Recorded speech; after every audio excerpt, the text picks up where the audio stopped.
వైఎస్ఆర్ కడప జిల్లా ప్రజా పరిషత్ సమావేశపు హాలులో జిల్లా పరిషత్ చైర్మన్ ముత్యాల రామగోవింద్ రెడ్డి అధ్యక్షతన ఆయన వైఎస్ఆర్ అన్నమయ్య ఉమ్మడి జిల్లా ప్రజా పరిషత్ సర్వసభ్య సమావేశం ప్రారంభమైంది. కార్యక్రమానికి వైఎస్ఆర్ కడప జిల్లా కలెక్టర్ డాక్టర్ శ్రీధర్ చెరుకూరి, ఎమ్మెల్సీలు Ramagopal Reddy, P Ramasubbareddy, Ramachandrareddy, Ramesh Yadav, DCMS chairman Jayaprakash, ZP CEO Obulamma, ఉమ్మడి జిల్లాల జడ్పీటీసీలు, ప్రజాప్రతినిధులు, అన్ని శాఖల జిల్లా అధికారులు పాల్గొన్నారు.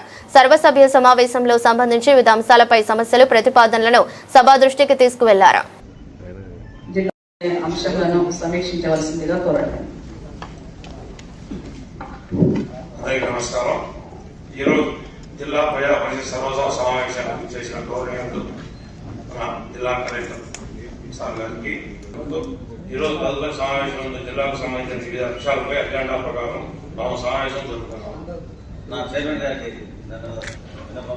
మా ఇంటికి వచ్చిందంటే సార్ ఈ సమస్య ఏదో చెప్పండి. కలెక్టర్ దగ్గరికి మన సీఓ దగ్గరికి మాట్లాడగానే అజెండాను స్టార్ట్ చేద్దాం. మా సమస్య ఏం లేదు సార్. తీర్మానం చేసిన గ్రాంట్, జడ్పీ గ్రాంట్ మేము సిమెంట్ రోడ్లు వేస్తుంటే ఎందుకు ఆపుతున్నారు? అదొకటి సార్. మా సమావేశం మేము ఎందుకు వస్తున్నాం, ఎందుకు అడుగుతున్నాం? ఇక్కడ మేమైనా గాలిగా ఆయన వస్తున్నామా? మెటీరియల్ తోలి డిసెంబర్ లో తోలినాం సార్. సిమెంట్, ఇసుక ప్రతి ఒక్కటి తోలినాం సార్. దీంట్లోకి ఏమన్నా విలువ లేవా మాకు? చూడండి సార్, సిమెంట్, ఇసుక ప్రతి ఒక్కటి సిమెంట్ అన్ని కూడా సెట్ అవుతున్నాయి సార్. మాట్లాడే కదా సార్, మేము నోట్ అడగలేదు కదా. ఎందుకు నిలుపుతున్నారు? ఒక్క ఫోన్ కాల్ వచ్చిందని ఎమ్మెల్యే గారు ఫోన్ కాల్ చేసినారని ఎందుకు సీఎం గారు ఆగినారు? మాకేమన్నా విలువ లేవా? విలువ లేనప్పుడు మేము మనకి ఎందుకు రమ్మన్నారు సార్? మీరు ఇదొకటి మాకు పరిష్కారం అయిన తర్వాత మీరు మీటింగ్ జరపండి సార్. గౌరవ చైర్మన్ గారికి, గౌరవ కలెక్టర్ గారికి, అదేవిధంగా గౌరవ సీఓ గారికి ఆల్రెడీ మా ఎంపీ గారు మీ దగ్గరికి వచ్చి క్లియర్ గా దీని గురించి ఆల్మోస్ట్ డిస్కస్ చేశారు.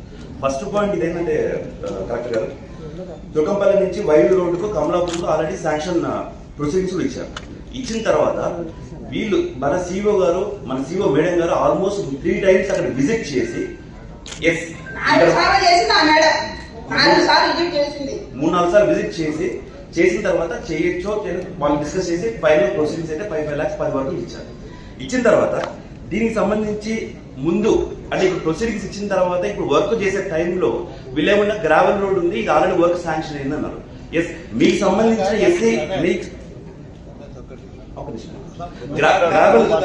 గ్రావెల్ రోడ్ ఉంది, దానికి మళ్ళీ డబుల్ శాంక్షన్ చేశారు. కానీ ఎస్సీ గారే క్లియర్ గా దానికి ఇది గ్రావెల్ రోడ్ కాదు, సిమెంట్ రోడ్ వేయాలి అవసరం ఉందని చెప్పి ప్రొసీడింగ్స్ శాంక్షన్ చేసి ఇచ్చారు. ఇప్పుడు వర్క్ చేసుకున్న టైంలో మీకు సంబంధించి ఎండిఓ గారు అగ్రిమెంట్ సైన్ చేయడానికి మాకు యాక్సెప్టెన్స్ ఇస్తారు. దీనికి సంబంధించి 2 months బిఫోర్ మా ఎంపీ గారు మా సంబంధించి జడ్పీ సభ్యుల ద్వారా మీ దగ్గరకు వచ్చి మీకు రిక్వెస్ట్ చేసి చెప్పడం కూడా జరిగింది. ఇప్పుడు మేమందరము మా తరఫున మిమ్మల్ని రిక్వెస్ట్ చేసిందంటే ప్రొసీడింగ్స్ అయిపోయినాయి, వర్క్ శాంక్షన్స్ అయిపోయినాయి, వాళ్ళకి సంబంధించిన కూడా రెడీగా ఉన్నారు, అన్ని రెడీగా ఉన్నాయి. మీరు తమరు దయ ఉంచి సీఓ గారు చెప్పి ఇమ్మీడియట్ గా ఈ వర్క్ చేయడానికి అప్రూవల్ చేస్తారా చేయలేరా అదొక్కటి మాకు క్లియర్ గా ఎందుకంటే ఈ విషయం సంబంధించి ఆల్రెడీ సీఓ గారి దృష్టికి చాలా సంస్కృతి మేడం గారు కూడా 3-4 సార్లు రావడం జరిగింది. సో ఇదే విధంగా నాకు సంబంధించి నేను పర్సనల్ గా మేడం దగ్గర ఇంతకుముందు 2-3 వర్క్స్ వచ్చాను. అప్పుడు నాకు ఏం రెస్పాన్స్ రాలేదు. But that's fine, no problem, whatever it may be happen అనేసి వదిలిపెట్టి సార్. కానీ ఇప్పుడు శాంక్షన్ అయిన ప్రొసీడింగ్స్ వర్క్స్ కూడా మనము చేయకపోతే ఎక్కడ ఇది. దీంతో పాటు ఒకటి ఏంటంటే గడిచిన 2 సంవత్సరాల్లో ఇప్పుడు మా బుక్స్ పంపిస్తున్నారు. ప్రతి ఎమ్మెల్సీకి, ఎమ్మెల్యేలకు ప్రతి ఒక్కరికి బుక్స్ పంపిస్తాయి. ఇది కట్ కాపీ పేస్ట్ అనే విధంగా పోయిన సభలో ఏం జరిగినాయి ఆ సభలో మొత్తం ఈ ప్రేమ్ జరగాలని చేసుకుంటూ పెట్టారు. అది కాకుండా మాకు సంబంధించి నామినేటెడ్ ఎక్సెప్షన్ ఎవరున్నారు వాళ్ళకందరికీ గడిచిన 2 సంవత్సరాల్లో జెడ్పీ ద్వారా పనులు ఏ నియోజకవర్గం ఏం పనులు జరిగినాయి, ఏం శాంక్షన్స్ అయినాయి, శాంక్షన్స్ కాకుండా వర్క్స్ ఏమింకా పెండింగ్ ఏం నిలబడిపోయినాయి, ఎన్ని బిల్స్ అప్లోడ్, ఎక్కడ శాంక్షన్, ఒక క్లియర్ రిపోర్ట్ సీఓ గారు ఇవ్వాల్సిందిగా మరొకసారి సభా సాక్ష్యం రిక్వెస్ట్ చేయడం.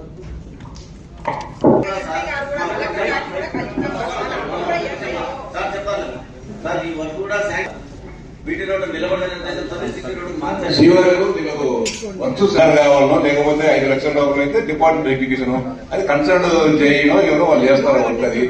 లేకపోతే టెండర్ పిలిచేయడం కంటే టెండర్ ఒక ఏజెన్సీకి ఫిక్స్ చేస్తారు. టెండర్ ఇచ్చి ఏమి లేకపోతే మేము మెటీరియల్ వల్ల మా సిమెంట్ గడ్డగడ్డ పోతుందండి ఎవరికి సంబంధం? అది మీరేం ఎట్లా చేస్తారు డిపార్ట్మెంట్ వాళ్ళైనా కానీ. ఇప్పుడు ఏదైనా ఎడ్యుకేషన్ అన్న తర్వాత ఏజెన్సీ ఫిక్స్ చేయాలి ముందు 5 లక్షల లోపు అయితే ఏదో ఒక సెల్ఫ్ హెల్ప్ గ్రూప్ ఎవరికైనా ఇస్తాము. జెడ్పీటీసీ గారిని ఎందువల్ల అంటే జెడ్పీటీసీ గారికి ఏం సంబంధం? ఇప్పుడు ఎమ్మెల్యేలు శాంక్షన్ చేస్తే ఎమ్మెల్యేలు పనులు చేసుకుంటారా? దానికి ఒక కన్సర్న్ ప్రొసీజర్ ఉంటుంది, దాని ప్రకారం చేయండి. ఒక అగ్రిమెంట్లు కాకముందే మీరు ఎట్లా చేస్తారు? ప్రొసీడింగ్ ప్రొసీడింగ్ కొనసాగిస్తారు. ప్రొసీడింగ్ వేరు, వర్క్ ఎగ్జిక్యూషన్ వేరు. మొత్తం వర్క్ ఆర్డర్ చేతికి వచ్చిన తర్వాత ఆ సెల్ఫ్ హెల్ప్ గ్రూపా లేకపోతే కాంట్రాక్ట్ ఏజెన్సీనా ఇచ్చిన తర్వాత వాళ్ళు చేస్తారు. ఏమి లేకోకుండా ఆరు లేదు, సూర్యులు లేదు, కొడుకు పేరు సోమని వర్క్ ప్రొసీడింగ్ వస్తారని మీరు చేస్తా ఉంటే లేదు. అది ఆ ప్రాక్టీసెస్ కానీ కరెక్ట్ కాదు, కరెక్ట్ సార్ అది కానీ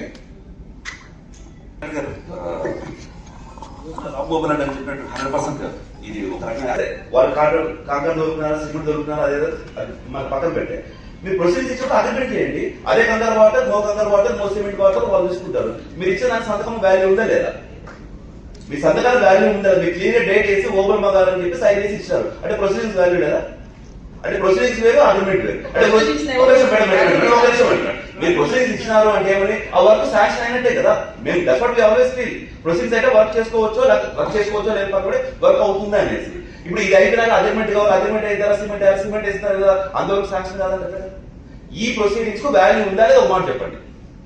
మీరు ఇచ్చే సంతకం పెట్టే ప్రొసీడింగ్ వాల్యూ ఉందా లేదా? లేదంటే లెక్క సైడ్ నో ప్రాబ్లం. ఇట్టౌట్ వర్క్ శాంక్షన్ కోడూరు తాలూకాలో సుమారు ₹1 కోటి వర్క్ చేశారమ్మా. దాని మీద శాంక్షన్ ఏమనంటే కలెక్టర్ దగ్గర ఉందంట. పుల్లంపేట కాలువ తీసి ఒక విషయం అగ్రిమెంట్ గా ఇది మాట్లాడతారు మా ఎమ్మెల్సీ గారు. వితౌట్ శాంక్షన్ ఎట్టి చేస్తున్నారండి. దానికి చెప్పాలి కదా. మా కర్మ మమ్మల్ని రాయచోట్ల బారేసి ఆనేచేతపై తిరుపతిలో బారేసి మా ఆఫీసర్ ఒక్కరు రాకపోయింది. మేము భగవంతుడు చెప్పుకున్నాడు కాబట్టి ఈడ చెప్తే జడ్పీసీఓ ఇనకపోయా. ఆఖరిలో మండలాలకు వచ్చే గ్రాంట్ల మీద కూడా జడ్పీసీఓ గారు పెత్తనం. మేము ఎందుకు ఇంకా ఎన్నుకోవాలా, మమ్మల్ని ఎందుకు ఎన్నుకోవాలని ఆ సబ్జెక్టు అజెండాలో వచ్చినప్పుడు ఏ డిపార్ట్మెంట్ కి సంబంధించి అయితే ఇరిగేషన్ డిపార్ట్మెంట్ లో వాళ్ళు పిలిచినప్పుడు అడగండి. ఇప్పుడు ఆయన చెప్తున్నాడు కదా వితౌట్ అగ్రిమెంట్ అటు చేస్తారని.